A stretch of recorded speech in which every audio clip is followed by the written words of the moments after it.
तो आदाब, नमस्कार, गुड इवनिंग, सत श्री अकाल। एक बार फिर आप तमाम लोगों का स्वागत है क्राइम तक की कहानी के इस एपिसोड में। उम्मीद है पूरी फैमिली अच्छी होगी, अपना ख्याल रख रही होगी। 3 जुलाई की बात है, यानी लगभग 9 दिन पहले की बात। बेंगलोर में एक शख्स अपने इंस्टाग्राम पर एक पोस्ट करता है। जो पोस्ट करता है वो एक तस्वीर, एक रील पोस्ट करता है। उस रील में एक अजीब से गेटअप में वो नज़र आता है। गेटअप कुछ ऐसा था कि उसका चेहरा सफ़ेद, आँखों के इर्द गिर्द काला रंग, लाल रंग की शक्ल और मुंह से खून टपक रहा है। लाल रंग उसने फेस कर रखा था। और इस रील के साथ पीछे गाना बज रहा है, एक बहुत ही मशहूर धनुष का वो गाना था, कोलावरी डी। तो करीब 3 जुलाई की बात है। इस पोस्ट को डाले हुए करीब 8 दिन हो जाते हैं। 8 दिन के बाद 11 जुलाई की शाम वही शख्स अपने इंस्टाग्राम पे एक और पोस्ट डालता है। इस बार वो जो पोस्ट डालता है उसमें लिखा होता है कि इस दुनिया के लोग हमेशा चापलूस और धोखेबाज होते हैं, इसलिए मैंने इस दुनिया के लोगों को चोट पहुंचाई है। मैं सिर्फ बुरे लोगों को चोट पहुंचाता हूं, मैंने कभी किसी अच्छे लोगों को ठोस नहीं पहुंचाई। ये इंग्लिश में वो अपने इंस्टा के रील पर डालता है। और इस रील के साथ साथ वो एक न्यूज़ की क्लिप भी डालता है। और उस न्यूज़ क्लिप में जो कुछ था वो था कि बेंगलोर में 2 लोगों का कत्ल हो गया। अब ये उसने डाला और ये न्यूज़ क्लिप भी डाल दी। बात आई गई हो गई। इधर बेंगलोर पुलिस सच में एक डबल मर्डर की तफ्तीश कर रही है। उस डबल मर्डर की जो ये शख्स अपने इंस्टा के रील पर डाल चुका है, उसकी खबर। और वो कुछ घंटे पहले दोनों कत्ल हुआ था। पुलिस तफ्तीश करती है। तफ्तीश करने के बाद आखिरकार पुलिस 2 लोगों के साथ साथ जिसने इस इंस्टा पे अपने अकाउंट से रील बनाई उस तक पहुंचती है। और इसके बाद एक ऐसी कहानी सामने आती है जो बेंगलोर में फिलहाल चर्चा का विषय है। 11 जुलाई की बात है। 11 जुलाई यानी कल। 11 जुलाई की दोपहर 3:35 पर 3 लोग मोटरसाइकिल पर सवार बेंगलुरु के एक इलाका है अमृता हल्ली, वहाँ पहुँचते हैं और एक बिल्डिंग के बाहर अपनी बाइक को रोक देते हैं। इसके बाद ये तीनों लोग एक बिल्डिंग में दाखिल होते हैं। ये पूरा इलाका आसपास में रिहायशी इलाका है, लेकिन इसी इलाके की इसी बिल्डिंग में एक दफ्तर था। ये दफ्तर जिसका नाम Aeronics media private limited. Aeronics media private limited internet broadband की एक कंपनी थी और 2022 में ही शुरू हुई थी। तीनों शख्स जो थोड़ी देर पहले बाइक से उतरे वो सीधे इस कंपनी की उस दफ्तर के अंदर उस फ्लोर पर पहुंचते हैं जहां पे सारे स्टाफ बैठते हैं। उस कंपनी में दाखिल होने के बाद वो सीधे एमडी के चैम्बर में जाते हैं, जो मैनेजिंग डायरेक्टर हैं इस कंपनी के, एरोनिक्स मीडिया के। वहाँ जाने के बाद अब तीनों बैठ जाते हैं और एमडी से बातचीत शुरू होती है। उस वक्त कंपनी के अंदर करीब 10 एम्प्लॉय मौजूद थे। करीब 20 मिनट तक वो तीनों अनजाने मेहमान के साथ एमडी की बातचीत होती रहती है। ठीक 20 मिनट के बाद अचानक वो तीनों उठते हैं और अपने अपने पास से ड्रैगर, चाकू और तलवार निकाल लेते हैं और देखते ही देखते एमडी के ऊपर हमला करना शुरू कर देते हैं। अब जब हमला शुरू करते हैं तो फिर एमडी भी चीखते हैं। एमडी जिनका नाम सुब्रमण्या है, सुब्रमण्या फनींद्र, तो वो चीखते हैं शोर सुनकर। जो एम्प्लॉई है वो उनकी तरफ आते हैं, लेकिन एम्प्लॉई जब देखते हैं कि 3 शख्स उसके हाथों में तलवार और खंजर, वो डर जाते हैं। वो आगे नहीं बढ़ते, बचाते नहीं हैं। लेकिन इसी बीच ये चीख पुकार की आवाज़ कंपनी के सीईओ तक भी पहुंची और जो सीईओ हैं वहाँ पर वो भी वहाँ पहुँच जाते हैं इस आवाज़ को सुनकर। अब सीईओ मिस्टर वीनू कुमार, 36 और 28-30 साल दोनों की उम्र। तो कंपनी के एमडी यानी मैनेजिंग डायरेक्टर पर तलवार और चाकू से हमला हो रहा है। और फिर जब सीईओ ने सुना, वो भी उस चैम्बर में दाखिल हुए, कमरे में, ऑफिस में, तो उन्होंने बीच बचाव की कोशिश की लेकिन हमलावरों ने अब वीनू कुमार पर भी हमला करना शुरू कर दिया। दोनों को बुरी तरह से तलवार और खंजर से मारा और इसके बाद जब उन्हें लगा कि अब इनके बचने की उम्मीद कम है, तीनों वहाँ से निकलते हैं और जो बाकी एम्प्लॉई हैं जो डरे सहमे हैं उसी बिल्डिंग में, उनको धमकाते हुए कि कोई पीछा ना करे और कोई पुलिस को ना बताए, और वहाँ से निकलते हैं और भाग जाते हैं।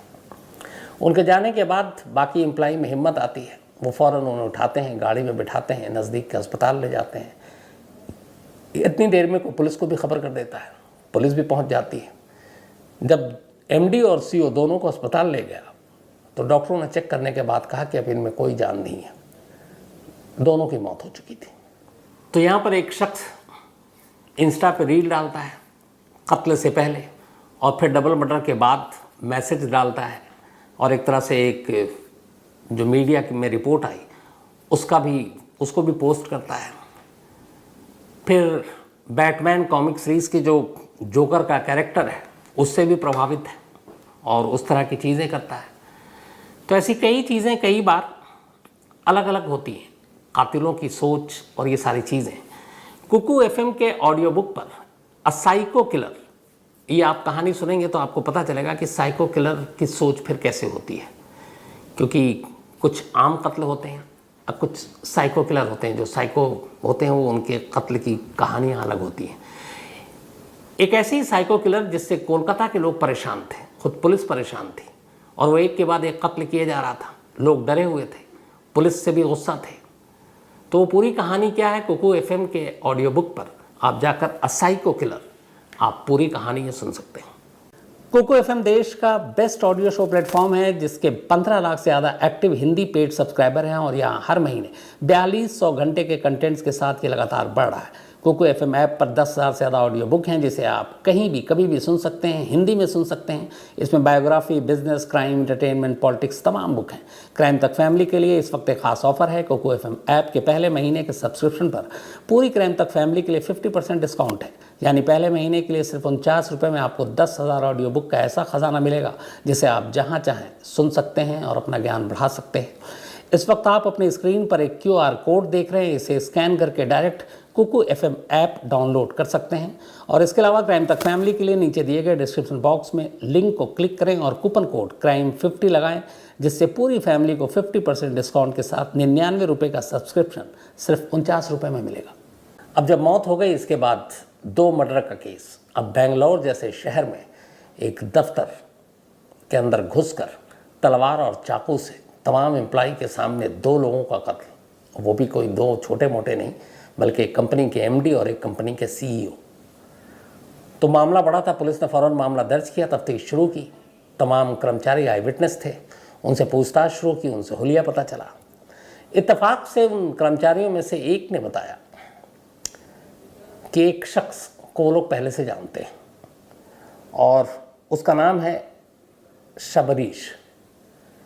शबरीश को इसलिए जानते थे कि शबरीश पहले इस कंपनी में काम कर चुका है और शबरीश का एलियस है फेलिक्स, तो शबरीश उर्फ फेलिक्स। तो जब ये पता चला तो अब पुलिस फेलिक्स के घर तक पहुंचती है, वहाँ मिलता नहीं है। बाकी 2 लोगों की भी तलाश शुरू होती है हुलिया के ज़रिए। अब पुलिस ढूंढ रही होती है, मिल नहीं रहे होते हैं। लेकिन अब यहाँ पे पुलिस के सामने एक नई कहानी थी कि ये फेलिक्स क्यों।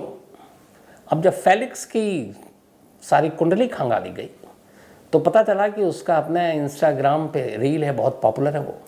उसका अपना यूट्यूब चैनल है जो FJ मीडिया के नाम पर है।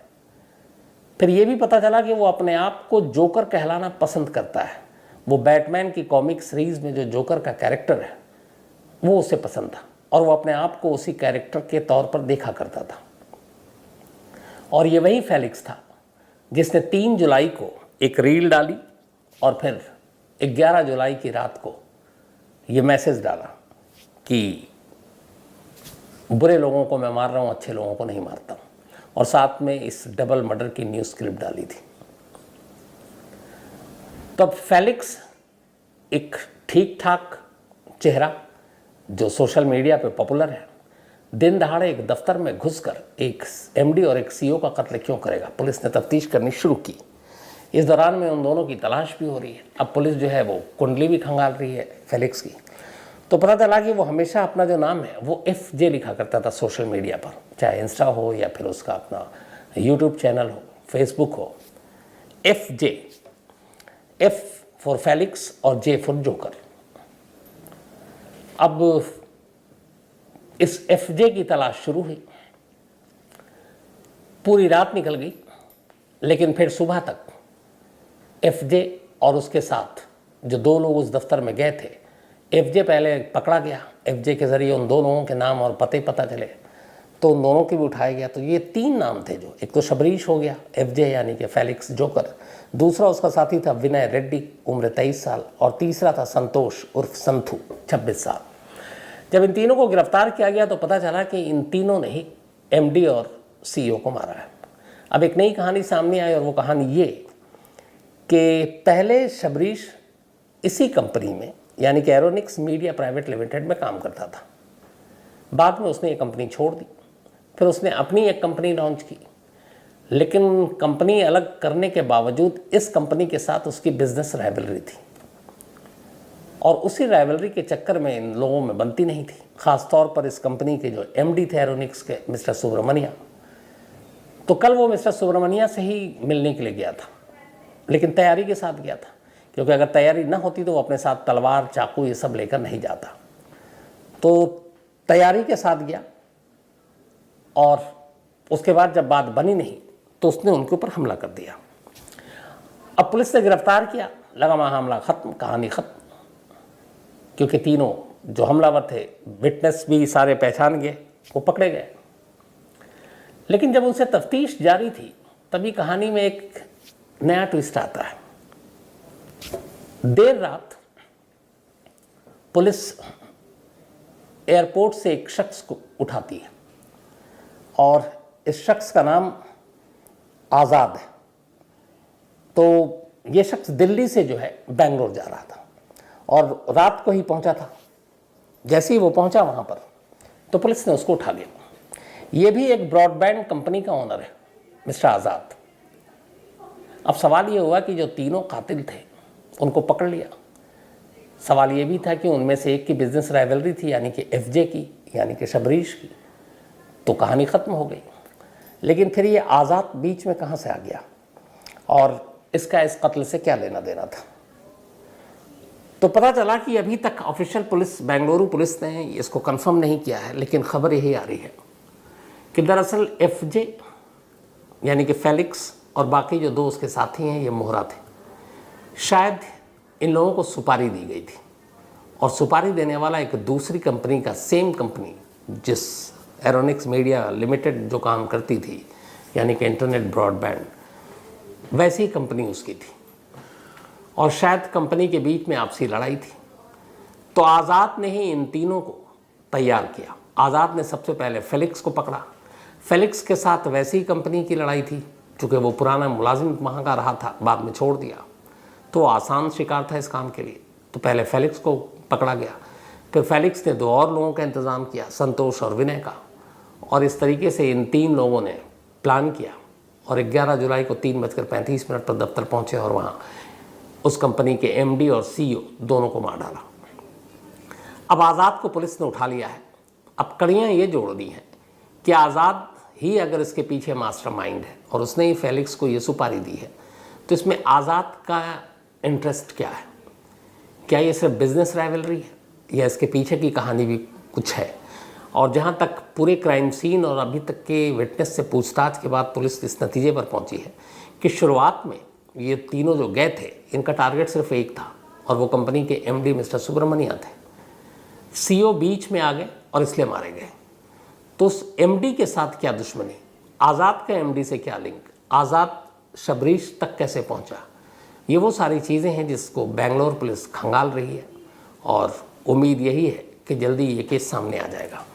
लेकिन जिस तरीके से शबरीश ने कत्ल से पहले इंस्टा पे पोस्ट किया, और कत्ल के बाद फिर उसने बाकायदा इस खबर को डाली और ये मैसेज दिया, जो अगर आप एक बार उस मैसेज को फिर से, अब चूँकि कहानी समझ में आ गई है, जो उसने मैसेज लिखा वो ये था कि इस दुनिया के लोग हमेशा चापलूस और धोखेबाज होते हैं, इसलिए मैंने इस दुनिया के लोगों को चोट पहुंचाई। मैं केवल बुरे लोगों को चोट पहुंचाता हूं, मैंने कभी किसी अच्छे लोगों को ठेस नहीं पहुंचाई।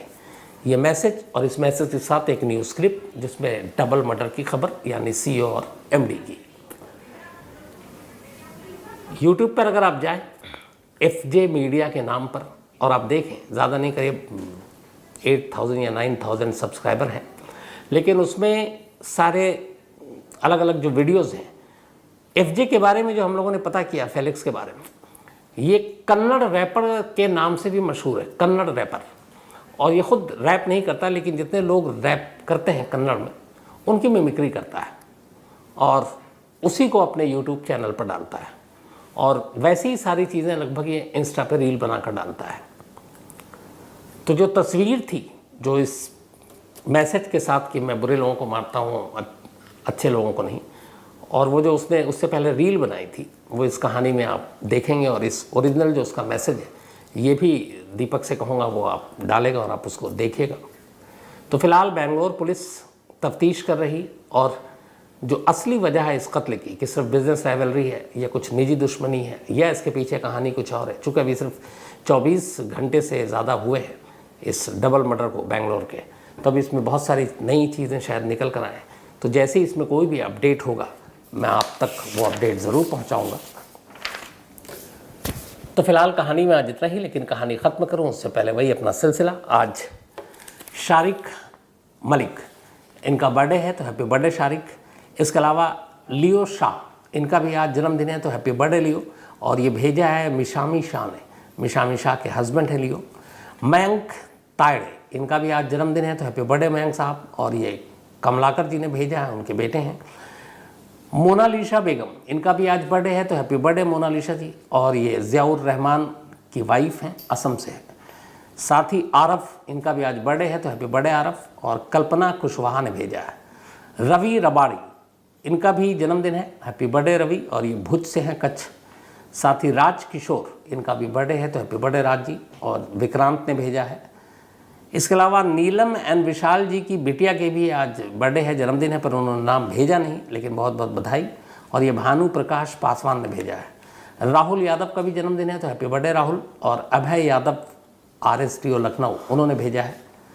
साथ ही डॉक्टर उमंग अखानी, आज की जो बेंगलोर की कहानी थी इन्होंने फरमाइश की थी और शिकायत भी की थी कि पहले इनकी फरमाइश नहीं सुनाता हूँ, तो आज आपकी शिकायत दूर हो गई होगी डॉक्टर उमंग साहब।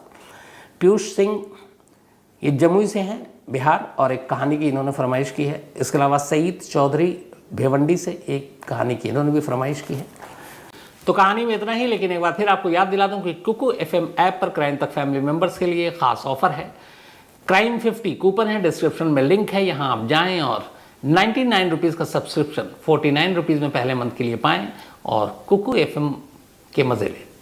तो फिलहाल कहानी में आज इतना ही, और अब आपसे मुलाकात होगी कल रात 9 बजे किसी नई कहानी के साथ। तब तक अपना ख्याल रखिएगा। Thank you very much.